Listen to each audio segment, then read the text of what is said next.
क्या आप इन दोनों सेंटेंसेस में कंफ्यूज हो? आई एम इन द रूम या फिर आई am going into the room? अगर हाँ, इस कंफ्यूजन को हम हमेशा के लिए क्लियर कर देंगे। तो welcome back to step to English with Reena. और आज का हमारा टॉपिक है प्रेपोजिशन ऑफ मूवमेंट। तो इससे पहले अगर आपने प्रेपोजिशन ऑफ टाइम और प्रेपोजिशन ऑफ प्लेस की वीडियो नहीं देखी तो जाके देख लीजिएगा। मैंने अपनी चैनल पे पार्ट ऑफ स्पीच की पूरी प्लेलिस्ट बना के रख दी है, या फिर उन दोनों वीडियो की लिंक मैं अपने डिस्क्रिप्शन में भी डाल दूंगी, तो आप वहां से भी देख सकते हो। तो पहले तो हम समझते हैं कि प्रेपोजिशन ऑफ मूवमेंट क्या होता है।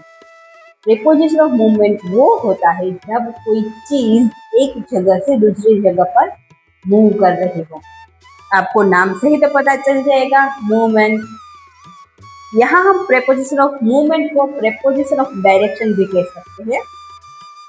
तो जब भी कोई चीज एक जगह से दूसरी जगह पर मूव कर रही हो तब हम किसका यूज करेंगे? प्रेपोजिशन ऑफ मूवमेंट का। तो चलो जानते हैं।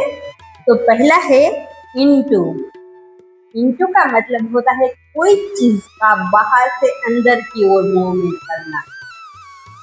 मैं एग्जाम्पल सेंटेंस से समझाती हूँ, पर इससे पहले मैं यहाँ सेंटेंस को रीड करती हूँ। आप मेरे पीछे दोहराइएगा, क्योंकि practice is must if you want to improve. तो चलो मेरे पीछे दोहराइएगा। He is going into the room.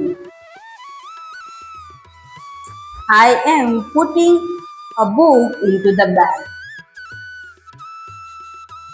She is pouring tea into the cup. Very good. अब समझाती हूँ। He is going into the room. यहाँ वो बाहर से रूम के अंदर जा रहा है, जाने की क्रिया हो रही है, इसलिए क्या लगाया हमने? into लगाया। इनकी बात हमने प्रेपोजिशन ऑफ प्लेस और टाइम दोनों में की थी। यहाँ हम into की बात करते हैं। Okay, I am putting a book into the bag. Book बाहर है, आप उसको अभी बैग के अंदर रख रहे हो, तो इसके लिए हमने क्या लगाया? into। She is pouring tea into the cup. Cup के अंदर वो अभी चाय डाल रही है। तो जब कोई मूवमेंट बाहर से अंदर की ओर हो रहा हो तब हम किसका यूज करेंगे? into का। अब आगे देखते हैं। दूसरा है onto।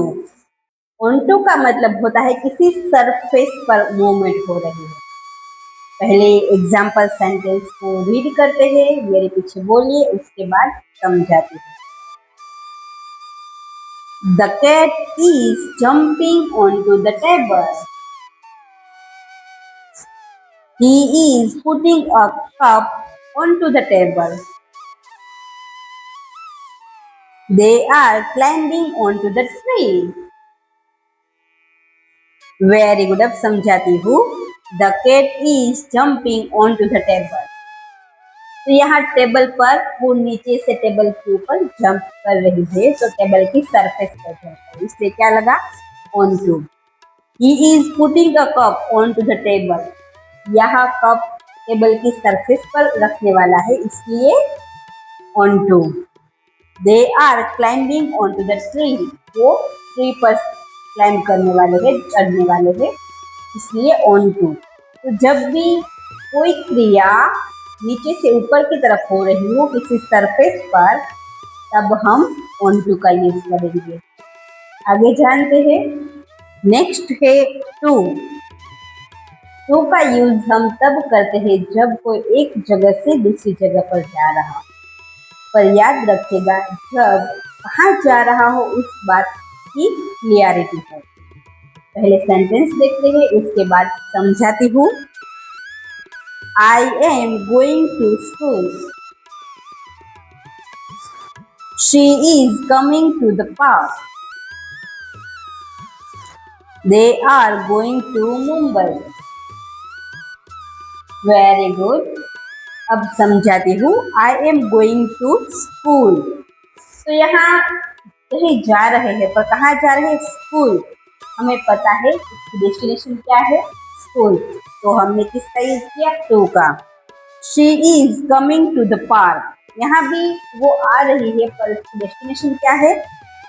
पार्क है, हमें पता है, इसलिए टू का यूज किया। They are going to Mumbai, यहाँ भी हमें पता है कि वो मुंबई ही जा रहे हैं, डेस्टिनेशन मुंबई है, इसलिए टू का यूज किया। तो जब भी कोई एक जगह से दूसरी जगह पर जाता है तब हम टू का यूज करते हैं, पर याद रखिएगा इसमें डेस्टिनेशन क्लियर हो।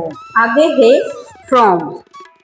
फ्रॉम का यूज हम तब करते हैं जब हम कोई चीज की मूवमेंट कहाँ से शुरू हुई है वो बताते हैं तब, यानी कि स्टार्टिंग पॉइंट। पहले सेंटेंस देखते हैं, उसके बाद समझाती हूँ। She is coming from school, they will start work from tomorrow, we got this information from book. Okay, अब समझते हैं। She is coming from school, कहाँ से आ रही है? स्कूल से। तो कौन सा सेंस आया कहाँ से आने का? They will start work from tomorrow, कब से? कल से। शुरू कब होगा? Starting point. We got this information from book, कहाँ से? बुक से ना। तो जो स्टार्टिंग पॉइंट है उसके लिए हम क्या यूज करते हैं?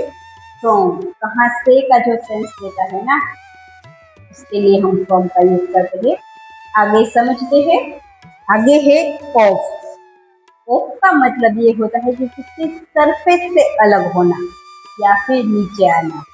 पहले सेंटेंस रीड करते हैं, उसके बाद समझाती हूँ। I pick the book off the table, the monkey jumped off the tree, he fell off the bike. अब समझते हैं। I pick the book off the table, वो टेबल पर थी, वहां से हमने उठा ली, तो टेबल की सरफेस से अलग हुई ना, तो क्या यूज हुआ? Of. The monkey jumped off the tree, तो वो ट्री पर थे, ट्री से वो नीचे आए, तो ट्री से अलग हुए, तो इसके क्या हुआ? Of. He fell off the bike, तो बाइक की सरफेस पर से वो अलग हुआ, इसलिए क्या यूज हुआ? ऑफ। तो जब भी सरफेस से कुछ चीज अलग होती है तब हम क्या यूज करते हैं? ऑफ का। तो अब क्विक अंडरस्टैंडिंग है। हमने पहले जो देखा था, I am in the room and I am going in to the room.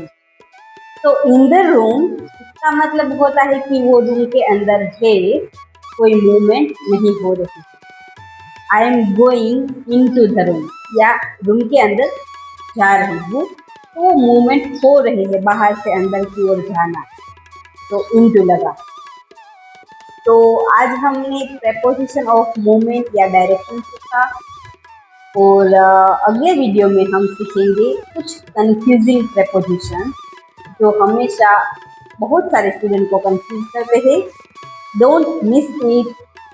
And अगर आपको ये वीडियो अच्छा लगा हो, हेल्पफुल लगा हो, तो चैनल को लाइक, शेयर एंड सब्सक्राइब करना ना भूलें।